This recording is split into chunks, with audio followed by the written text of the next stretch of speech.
I grew up on being part of land that's 670 acres in the mountains of Northern California. As a kid, I could get on a horse, and I would ride as far and as hard as I could for days and even weeks on end. Nature could hold you. I mean, especially with children, there's a lot of energy. Adolescents, a lot of energy, and nature's powerful, and it can hold the power of a child.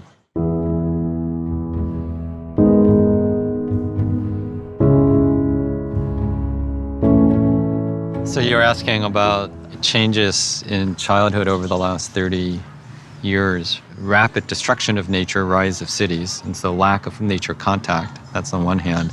And the other is the rise of technology on the other hand. And both of those together leading to increasingly limited nature contact. When you're in nature, there's a part of the human spirit that comes alive, and there's part of what it does to the mind where the mind can be just present and aware and open and receptive, and the heart can be open and receptive.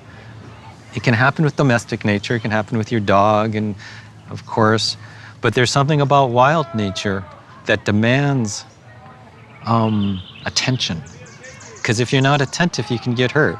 And when you're like climbing or something, and all of a sudden if you fall a long distance. And so many times people are doing very intense physical activities in nature in order to get in that space of deep immersion in the moment. But the other way is a much quieter version where you're aware and you're walking, and you need to be aware of the animals.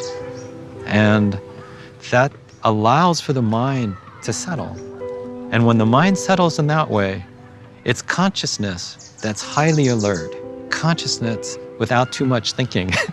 It's not good for the human mind to be so active all the time. Can you slow up enough with your mind to listen to your child, to hear your child?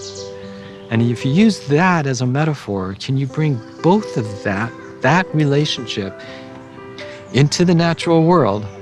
And can you now listen together to nature?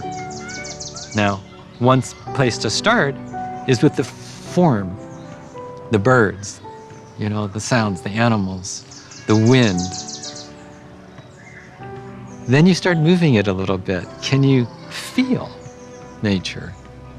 Can you feel the awe? And this is also part of the power of wildness. You're tired, you want to restore, you lay back, and the night sky is there, and you're with your kids.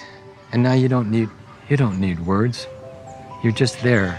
You're enveloped in a natural landscape that's embracing you. And now you don't need educational little things saying everything's interconnected or there's all one being. That's just the knowledge. You're living it. You're living it with your child. So any piece of that you can do with your kids, that's going to go deep.